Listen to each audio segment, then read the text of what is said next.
Bien, me estoy tomando un enorme café, creo que no duermo hasta el domingo que viene. ¿Le hicieron un café muy grande? Un café grande y rico, está rico. Sí, bueno, si está rico está bien. Sí, por supuesto. Bueno, gracias por venir primero. No, al contrario, gracias por la invitación. A mí siempre me parece, Sergio siempre trae gente interesante para charlar y para escuchar.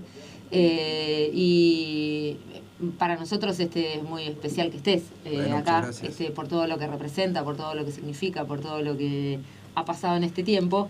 Y me parece que la excusa del libro es una excusa para hablar de muchas cosas por ahí, tal vez, ¿no? Sí.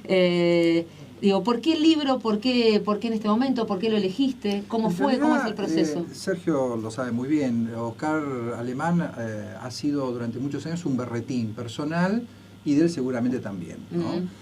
Y un berretín que, por supuesto, significaba muchas otras cosas, la figura de una época, el emergente de una época pasada, los años 40, 50 en Argentina, un referente de la guitarra de jazz a nivel mundial. Para decirlo rápidamente, si la historia del jazz se hubiera detenido en los años 40, cosa que afortunadamente no sucedió, bueno, en este momento estaríamos hablando de dos guitarristas en la historia del jazz, de Django Reinhardt y de Oscar Alemán. No porque no hubiera otros, todas las grandes orquestas tenían su guitarrista rítmico, pero lo que no había en tiempos de Oscar era grandes guitarristas solistas de jazz. Después la cosa cambió en los años 50, Barney Kessel, Wes Montgomery, bueno, la historia es muy larga y hoy hay muchos guitarristas, afortunadamente, y la guitarra ocupa un lugar importante en el jazz. En la época de Oscar, vamos a decir que era un instrumento marginal, pero era en todo caso un instrumento que intentaba hacerse un lugarcito en una música que estaba liderada por los saxofones, las trompetas, los pianistas. Así que la figura de Oscar es interesante en esos dos planos. Por un lado, el plano de la historia del jazz internacional, y por otro lado, la memoria de la Argentina de los años 40 y 50. Sucede que durante muchos años el nombre de Oscar prácticamente quedó borrado, quedó tapado más que borrado, ¿no? Y en ese sentido yo cuando hacía la investigación, más que historiador, que lo soy, me sentía una especie de arqueólogo. Eso te iba a decir. Que va encontrando ruinas de un pasado remoto y trata de encontrarle un significado a esas ruinas. Yo te iba a preguntar esto porque vos sos historiador, sos escritor, sos investigador, sos docente, sos un montón de cosas. Si leo todo el currículum que tengo acá, te termino pasado mañana. Te han publicado cosas en todos lados, digo, es muy interesante leerte, escucharte hablar. Y soy de gimnasia, ya que estamos con... Lo iba a decir al final y iba a decir, claro, y todos estos elogios son solamente porque vestís la azul y blanca, si no sería imposible que lo digas. Sería imposible estar acá. Claro, no, imposible. Pero no, digo, cuando uno se pone a hablar de alguien, digo, ¿no? Debe ser complejo entre lo que uno sabe, cuando, digo, el historiador tiene como una rigurosidad que quizá el escritor más dedicado a otras cosas puede darse unas licencias. ¿Cómo mezclas esas dos cosas de la rigurosidad del historiador por no pifiarle a ningún dato, pero también meter esto? Vos decís, bueno, yo empiezo a juntar piezas. En realidad yo soy un historiador, y en este caso un historiador de la música.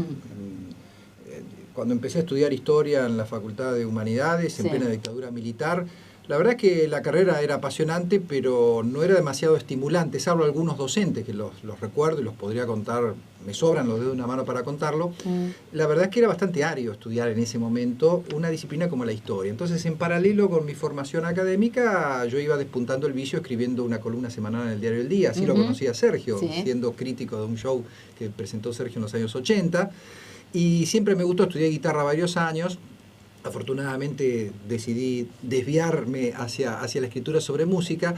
Entonces, bueno, hay por un lado una gran empatía con estos temas.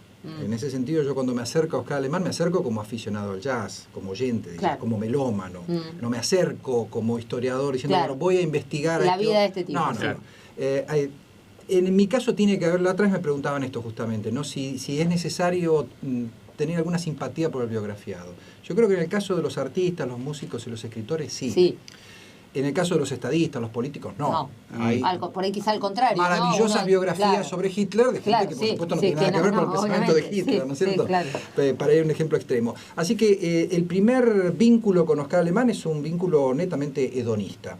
Ahora bien, en la medida que yo profundizo en la vida de Oscar Alemán, en la música de Oscar Alemán, en lo que significó Oscar Alemán para la cultura argentina, ahí de algún modo pongo en valor mi métier de historiador.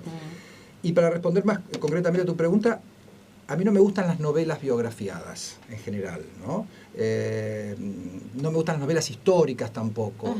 Por eso me gusta la investigación muy rigurosa, con todas las fuentes que se puedan rastrear, con toda la documentación que el investigador pueda encontrar, y reconozco que hay un cierto placer también eso de ir encontrando cositas que nadie había encontrado antes, ¿no? Una especie de explorador, pero luego pienso en una estrategia narrativa. Bien. Es decir, ahí es donde se cruza la escritura más fluida, el escribir bien, por decirlo de algún modo, entrecomillados, con el trabajo riguroso del historiador. Y tal vez eso es lo que diferencia estos trabajos de otros trabajos de historia, que hay una cierta veleidad literaria, si vos querés, ¿no? Sí. Que me parece que es necesaria porque finalmente cuando uno lee libros de historia está frente a narrativas. Claro. Entonces, bueno, a mí me interesa que esa narrativa sea seductora, que esa narrativa deje espacio para la reflexión del lector, que algunas cosas estén dichas con todo el rigor documental detrás y que otras cosas pertenezcan más al ámbito de la especulación, en la medida que el lector sabe dónde estoy especulando y dónde estoy trabajando con datos duros de la realidad, ¿no? De la realidad pasada. Ya hay mucha gente opinando